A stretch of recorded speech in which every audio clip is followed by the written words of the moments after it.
தஞ்சையில் ரஜேயம் முஸ்தாபா டிரஸ்ட் சார்பில் ஹாலா ஹஜ்ரத் பிரெலியின் சுந்தூரி விழா 330 ஆண்டுகள் பழமையான பட்டிவேக்கார் பள்ளிவாசல் அயன்கடை தெருவில் நேற்று நடைபெற்றது.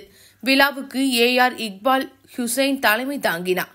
சிறப்பு பேச்சாளராக செய்யத் வஜூஹின், நகி சக்காப் சாஹிப், செய்யத் முஹின், அஹ்மத் சக்காப், நீதிபதி முகமது அலி, ஜவாது உசேன் ஆகியோர் கலந்து கொண்டு பேசினர். இந்த விழாவில் சித்த மருத்துவர் புண்ணியமூர்த்தி, பாரதிதாசன் பல்கலைக்கழகத்தில் 2வது ரேங்க் எடுத்த சாலிகா என்ற கல்லூரி மாணவிக்கும், 12ஆம் வகுப்பில் 2வது ரேங்க் எடுத்த முகமது ஹசீன் ஆகியோருக்கும் பாராட்டு விருதுகள் வழங்கப்பட்டது.